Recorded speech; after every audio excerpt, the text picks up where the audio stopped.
صلی اللہ علیہ وآلہ وسلم کا ارشاد ہے کہ افضل نماز وہ ہے جس میں لمبی لمبی رکعتیں ہوں۔ مجاہد کہتے ہیں کہ حق تعالی شانہ کے ارشاد قوموا للہ قانتین، نماز میں کھڑے رہو اللہ کے سامنے ادب کے ساتھ۔ اس آیت میں رکوع بھی داخل ہے اور خشوع بھی، اور لمبی رکعت ہونا بھی، اور آنکھوں کو پست کرنا، بازوؤں کو جھکانا یعنی اکڑ کے کھڑا نہ ہونا، اور اللہ سے ڈرنا بھی شامل ہے کہ لفظ قنوت میں جس کا اس آیت میں حکم دیا گیا ہے یہ سب چیزیں داخل ہیں۔ حضور اقدس صلی اللہ علیہ وآلہ وسلم کے صحابہ میں سے جب کوئی شخص نماز کو کھڑا ہوتا تھا تو اللہ تعالیٰ سے ڈرتا تھا، اس بات سے کہ ادھر ادھر دیکھے یا سجدے میں جاتے ہوئے کنکریوں کو الٹ پلٹ کرے۔ عرب میں صفوں کی جگہ کنکریاں بچھائی جاتی ہیں، یا کسی لغو چیز میں مشغول ہو یا دل میں کسی دنیاوی چیز کا خیال آئے، ہاں بھول کے خیال آ گیا ہو تو دوسری بات ہے۔ فائدے میں حضرت شیخ صاحب لکھتے ہیں کہ قوموا للہ قانتین کی تفسیر میں مختلف ارشادات وارد ہیں۔ ایک یہ بھی ہے کہ قانتین کے معنی چپ چاپ کے ہیں۔ ابتدائے زمانے میں نماز میں بات کرنا، سلام کا جواب دینا وغیرہ وغیرہ جائز تھا، مگر جب یہ آیت شریفہ نازل ہوئی تو نماز میں بات کرنا ناجائز ہو گیا۔ حضرت عبداللہ بن مسعود رضی اللہ عنہ فرماتے ہیں کہ مجھے حضور صلی اللہ علیہ وآلہ وسلم نے اس بات کا عادی بنا رکھا تھا کہ جب میں حاضر ہوں تو گو حضور نماز میں مشغول ہوں، میں سلام کرتا اور حضور صلی اللہ علیہ وآلہ وسلم جواب دیتے۔ ایک مرتبہ میں حاضر ہوا اور حضور صلی اللہ علیہ وآلہ وسلم نماز میں مشغول تھے، میں نے حسب عادت سلام کیا، حضور صلی اللہ علیہ وآلہ وسلم نے جواب نہیں دیا۔ مجھے سخت فکر ہوا کہ شاید میرے بارے میں اللہ جل شانہ کے یہاں سے کوئی عتاب نازل ہوا ہو۔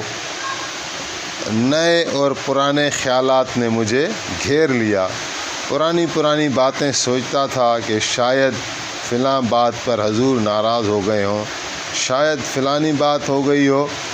جب حضور صلی اللہ علیہ وآلہ وسلم نے سلام پھیر لیا تو ارشاد فرمایا کہ حق تعالی شانہ اپنے احکام میں جو چاہتے ہیں تبدیلی فرماتے ہیں۔ حق تعالی نے نماز میں بولنے کی ممانعت فرما دی اور یہ آیت تلاوت فرمائی، اور پھر ارشاد فرمایا کہ نماز میں اللہ کے ذکر، اس کی تسبیح، اس کی حمد و ثنا کے سوا بات کرنا جائز نہیں۔ معاویہ بن حکم سلمی کہتے ہیں کہ جب میں مدینہ طیبہ مسلمان ہونے کے لیے حاضر ہوا تو مجھے بہت سی چیزیں سکھائی گئیں۔ من جملہ ان کے یہ بھی تھا کہ جب کوئی چھینکے اور الحمدللہ کہے تو اس کے جواب میں یرحمک اللہ کہنا چاہیے۔ چونکہ نئی تعلیم تھی، اس وقت یہ بھی معلوم نہیں تھا کہ نماز میں نہ کہنا چاہیے۔ ایک صاحب کو نماز میں چھینک آئی، میں نے جواب میں یرحمک اللہ کہا۔ آس پاس کے لوگوں نے مجھے تنبیہ کے طور پر گھورا۔ مجھے اس وقت تک یہ معلوم نہیں تھا کہ نماز میں بولنا جائز نہیں، اس لیے میں نے کہا کہ ہائے افسوس، تمہیں کیا ہوا ہے کہ مجھے کڑی کڑوی نگاہوں سے گھور رہے ہو۔ مجھے اشارے سے لوگوں نے چپ کرا دیا، میری سمجھ میں تو آیا نہیں مگر میں چپ ہو گیا۔ جب نماز ختم ہو چکی تو حضور اقدس صلی اللہ علیہ وسلم نے میرے ماں باپ آپ پر قربان نہ مجھے مارا، نہ ڈانٹا، نہ برا بھلا کہا، بلکہ یہ ارشاد فرمایا کہ نماز میں بات کرنا جائز نہیں۔ نماز تسبیح و تکبیر اور قرأت قرآن کا ہی موقع ہے۔ خدا کی قسم، حضور صلی اللہ علیہ وآلہ وسلم جیسا شفیق استاد نہ میں نے پہلے دیکھا نہ میں نے بعد میں دیکھا۔ دوسری تفسیر میں حضرت ابن عباس سے منقول ہے کہ قانتین کے معنی خاشعین کے ہیں، یعنی خشوع سے نماز پڑھنے والے۔ اسی کے موافق مجاہد نقل کرتے ہیں جو اوپر ذکر کیا گیا کہ یہ سب چیزیں خشوع میں داخل ہیں، یعنی لمبی لمبی رکعات کا ہونا اور خشوع اور خضوع سے پڑھنا، نگاہ کو نیچے رکھنا، اللہ تعالیٰ سے ڈرنا۔ حضرت عبداللہ بن عباس فرماتے ہیں کہ ابتدا میں حضور رات کو جب نماز کے لیے کھڑے ہوتے تو اپنے کو رسی سے باندھ لیا کرتے کہ نیند کے غلبے سے گر نہ جائیں۔ اس پر طٰہٰ ما انزلنا علیک القرآن لتشقیٰ نازل ہوئی۔ یہ تو مضمون کے ہی حدیثوں میں آیا ہے کہ حضور اتنی طویل رکعات کیا کرتے تھے کہ کھڑے کھڑے پاؤں پر ورم آ جاتا۔ اگرچہ ہم لوگوں پر شفقت کی وجہ سے حضور نے یہ ارشاد فرمایا کہ جس قدر تحمل اور نبھا ہو سکے اتنی محنت کرنا چاہیے۔ حضرت علی کرم اللہ وجہ کریم فرماتے ہیں کہ بدر کی لڑائی میں میں نے حضور کو دیکھا کہ ایک درخت کے نیچے کھڑے نماز پڑھ رہے تھے اور رو رہے تھے کہ اسی حالت میں صبح کر دی۔ متعدد احادیث میں ارشاد ہے کہ حق تعالیٰ شانہ چند آدمیوں سے بے حد خوش ہوتے ہیں، من جملہ ان کے وہ شخص ہیں جو سردی کے رات میں نرم بستر پر لحاف میں لپٹتا ہوا لیٹا ہو اور خوبصورت دل میں جگہ کرنے والی بیوی پاس لیٹی ہو اور پھر تہجد کے لیے اٹھے اور نماز میں مشغول ہو جائے۔ اللہ تعالیٰ اس شخص سے بہت ہی خوش ہوتے ہیں، تعجب فرماتے ہیں۔ باوجود عالم الغیب ہونے کے فرشتوں سے فخر کے طور پر دریافت فرماتے ہیں کہ اس بندے کو کس بات نے مجبور کیا کہ اس طرح کھڑا ہو گیا۔ فرشتے عرض کرتے ہیں کہ آپ کے لطف اور عطا کی امید نے اور آپ کے عتاب کے خوف نے۔ ارشاد ہوتا ہے اچھا جس چیز کی اس نے مجھ سے امید رکھی ہے میں نے عطا کی، اور جس چیز کا خوف ہے اس سے میں نے امن بخشا۔ حضور صلی اللہ علیہ وآلہ وسلم کا ارشاد ہے کسی بندے کو کوئی عطا اللہ کی طرف سے اس سے بہتر نہیں دی گئی کہ اس کو 2 رکعت نماز کی توفیق عطا ہو۔ ہمارے گالیوں تو گھنیوں ہیں۔ حضرت علی کرم اللہ وجہ کریم فرمایا تو نصیحت جا जेके नुक़्ता आहिनि तमामु घणा आहिनि, पर असां नसीहत पकड़ण वारा को बि घटि आहियूं। एॾियूं ॻाल्हियूं एॾियूं दलाइल आहिनि, पोइ बि अमल करण वारा घटि आहिनि। दुनिया जी ज़िंदगी में बाज़ औक़ात थोरो माण्हू खे इशारो मिलंदो आहे त माण्हू होशियारु थी वेंदो आहे, त किथे माण्हू कंहिंखे मुश्किल में ॾिसंदो आहे ऐं उनजो सबबु बि ॾिसंदो आहे त हीउ माण्हू हिन करे मुश्किल में आयो आहे, त आईंदा लाइ माण्हू पंहिंजो ख़्यालु कंदो आहे यार मां अहिड़ो न कयां त मुंहिंजे लाइ बि का मुश्किल न थी वञे। कंहिं माण्हू खे माण्हू ॾिसंदो आहे कंहिं सुठी हाल में आहे, पंहिंजो सुठी कंहिं कोशिशि सां कंहिं जॻह ते पहुची वियो आहे, त वरी माण्हू उन लाइ कोशिशि कंदा आहिनि त असां बि सुठी जॻह ते पहुची वञूं। को वॾो डॉक्टर आहे, को जज आहे, को सुठे उहिदे ते आहे, को क्रिकेटियर आहे दुनिया जे अंदरि, माना को सुठो मक़ाम आहे, त उहे तव्हांखे एॾियूं तबलीगूं न कंदा आहिनि त बाबा तव्हां बि हीअं कयो, पर माण्हू उन इंस्पायरेशन वठंदो आहे त मां बि हाणे हीअं थियां, मां बि कोशिशि कयां। पर दुनिया जे लाइ कंदा आहियूं, पर दीन में एतिरा नुक़्ता आहिनि, एतिरियूं अहादीस आहिनि, क़ुरान हदीस में वाक़ियात बयानु कया आहिनि, पोइ बि असां असरु घटि वठंदा आहियूं।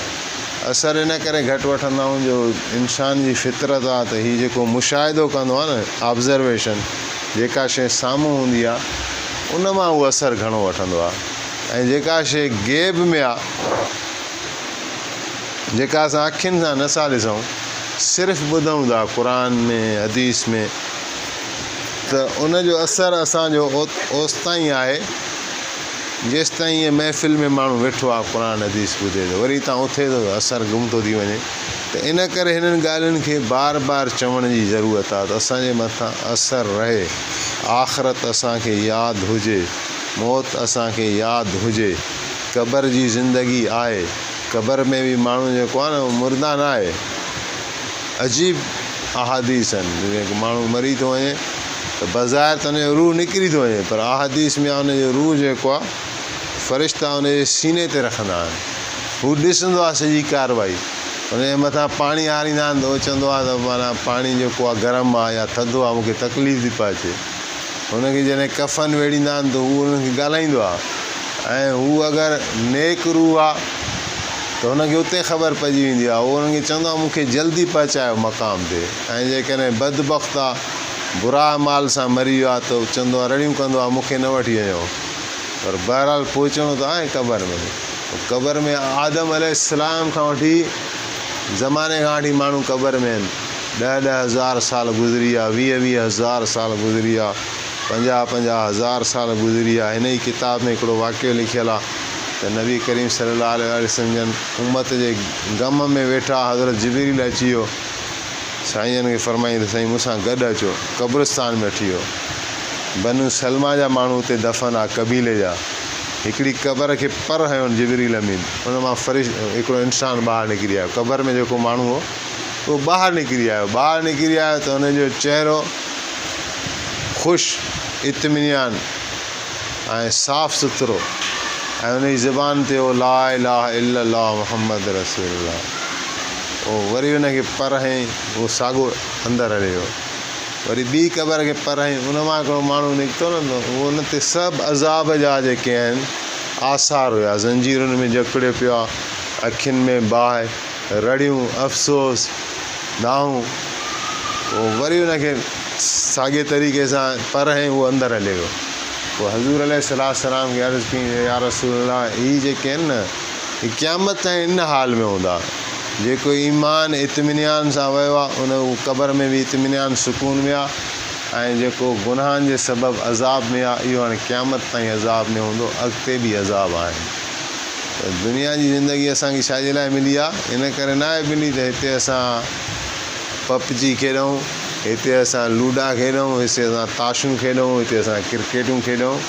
न, इहो असल में दीन खे सम्झण जी ज़रूरत आहे। यानी जेके अहकाम आहिनि उहे 4 क़िस्मनि जा हूंदा आहिनि। पहिरियों शयूं फ़र्ज़, टॉप कैटेगरी, जीअं निमाज़ 5 वक़्त फ़र्ज़ आहे, इहा लाज़मी असांखे पढ़णी आहे। हाणे इन जो जेको मुक़ाबिलो कंहिं शइ सां नथो थी सघे। मां अगरि निमाज़ 5 फ़र्ज़ नथो पढ़ां, पोइ मां सॼी राति ॾींहुं नफ़िलियूं पढ़ां, ॾींहं जो बि नफ़िल पढ़ंदो रहां, पढ़ां बि निमाज़ थो, पर जेके अलाह मुंहिंजे मथां फ़र्ज़ु कई आहे उहा मां नथो पढ़ां। हू ॿियूं मां बसि पढ़ंदो, अलाह जी ख़ातिर नफ़िल पढ़ंदो थो वञा, नफ़िल। त केतिरा बि नफ़िल हुजनि न, त उहे हिन हिकिड़े फ़र्ज़ जे बराबरि सवाब में न थी सघंदा। कैटेगरी अहकाम में कैटेगरी आहे। पहिरियों फ़र्ज़ आहिनि, पोइ वाजिबात आहिनि, पोइ सुन्नतूं आहिनि, पोइ मुस्तहबात आहिनि। त अगरि फ़र्ज़ु छॾींदो गुनाहगार आहे, वाजिब छॾींदो गुनाहगार आहे, सुन्नत छॾींदो त बि गुनाहगार आहे, नफ़िल छॾींदो, मुस्तहब छॾींदो त गुनाहगार न आहे। ठीकु आहे। ऐं अहिड़े तरीक़े सां सुन्नत फ़र्ज़ जे मुक़ाबले में पोइ बि घटि आहे, ऐं वाजिब बि फ़र्ज़ जे मुक़ाबले में घटि आहे। त घटि में घटि फ़राइज़ जी असां हिफ़ाज़त कयूं। जीअं निमाज़ में बि ॾिसो, इशा जी निमाज़ के माण्हू चवंदा 17 रकात आहे, के चवंदा 19 रकात आहे, पर उन में घणियूं 4 रकात फ़र्ज़ आहिनि, इहे फ़र्ज़ आहिनि। उन खां पोइ 3 वितर आहिनि वाजिब, इहे 7 रकातूं लाज़मी पढ़णियूं। ऐं 2 रकात सुन्नत पढ़ंदव त 9 में तव्हांजी निमाज़ मुकमल थी वई। हाणे तव्हां अगरि नफ़िल न पढ़ो त ॾोह न आहे। दीन खे अहकाम खे जेके आहिनि उहे सिखणा। ऐं अहिड़े तरीक़े सां वरी जीअं अलाह ताला शयुनि खे मना कयो आहे, उन्हनि जी बि कैटेगरियूं आहिनि। हिकिड़नि खे हराम करार ॾिनो आहे, हराम में पवंदो माना ॾोह थी वेंदो। सूअर खाइणु हराम आहे, शराब पीअणु हराम आहे, चोरी करणु हराम आहे, इहे माना इन्हनि में सख़्तु गुनाह अचे थो। उन खां पोइ ॿियो नंबर कैटेगरी आहे मकरूह तंज़ीही, मकरूह तहरीमी, पोइ मकरूह तंज़ीही, पोइ वरी मबाह आहे। मबाह मुराद छा आहे? पसंदीदा न आहे, पर उन में ॾोह बि न आहे। को माण्हू वञी जेकॾहिं वॉक ते थो वञे, स्पोर्ट खेॾे थो, क्रिकेट खेॾे थो, हिन में उन ॾोह न आहे। अलाह ताला असांखे एॾो पाबंद न कयो आहे। असां कंहिं फिज़िकली एक्टिविटी में, कंहिं रांदि में अगरि वक़्तु सरफ़ कयूं था, कंहिं तफ़रीह में, कंहिं गैदरिंग में फैमिली सां अचूं वञूं था, इहे शयूं ॾोह न आहिनि।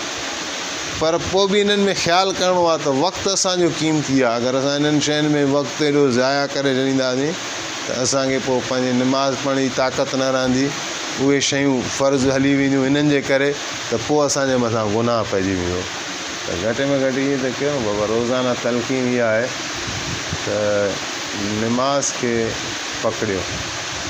पहिरीं जेका पुछ आहे क़यामत वारे ॾींहुं, उहो निमाज़ जी आहे। हज़रत अली साईं जन फरमायो त क़यामत वारे ॾींहुं जंहिंजी निमाज़ दुरुस्त निकिरी आई न, पहिरियों पुछा बि निमाज़ जी आहे, ऐं साईं फरमाईंदा जंहिंजी निमाज़ दुरुस्त निकिरी आई उनजा सभु अमाल क़बूल कया वेंदा, सभु दुरुस्त आहिनि। जंहिंजी निमाज़ ई दुरुस्त न निकिती, क़बूल न वई, या हुई न अमाल में, त बाक़ी अमाल बि हुननि जा क़बूल न कया वेंदा। त इन करे निमाज़ खां बग़ैर को चारो कान्हे को। हाणे तव्हांजी उहे उमिरियूं न आहिनि त माना तव्हां ॿार त न आहियो न बाबा। हाणे माशाअल्लाह तव्हां हिकिड़े शऊर में अची विया आहियो। हिन तव्हांखे रोज़ु तलक़ीन कई थी वञे त इन जो मक़सदु इहो न आहे त भई हिन हिकु कन मां ॿुधी ॿिए कन मां कढी छॾियो। इंसानु पंहिंजे ज़हन सां हलंदो आहे। You have just to make your mind, to prepare your mind to come on the track. अगरि मूंखे कुझु करिणो आहे त मां पंहिंजे विल सां हलंदुमि, पंहिंजे ज़हन सां हलंदुमि। बसि ज़हन साज़ी कई थी वञे। हिन रोज़ु पढ़ण जो मक़सदु इहो आहे, इहे तबलीग जमायत वारा पढ़नि था, क़ुर जो दरस जाते काथे हले थो, मस्जिदनि में हले थो, मदरसनि में हले थो। त ॻाल्हि इहा आहे त असांजे दिलि में इहो ईमान जो नूर पैदा थिए, ताकी असांजे मथां अमाल आसान थी वञनि। ऐं अगरि हीउ जेको आहे न कंदासीं त अलाह ताला फरमाए त इन्नहू लहसरतुन अलल काफ़िरीन।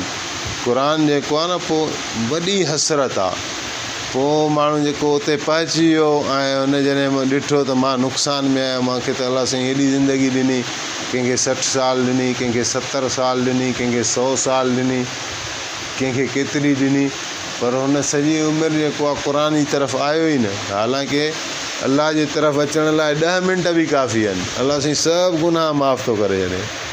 त उहो तव्हां असां कॾहिं ईंदासीं? इहो फ़िकिर वठी ज़िंदगी गुज़ारणी आहे।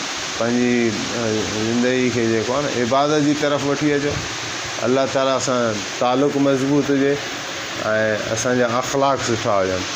ज़ुबान जो इस्तेमालु सही हुजे, हथनि पेरनि अखियुनि जो इस्तेमालु सही हुजे, शरीयत मुतहरा सां वाबस्तगी हुजे, नबी अलैहिस्सलाम सां मुहबत हुजे। हज़ूर जन जी मुहबत हूंदी त हर कमु आसान थी वेंदो। पाण करीमनि बि त असां सां मुहबत कई आहे।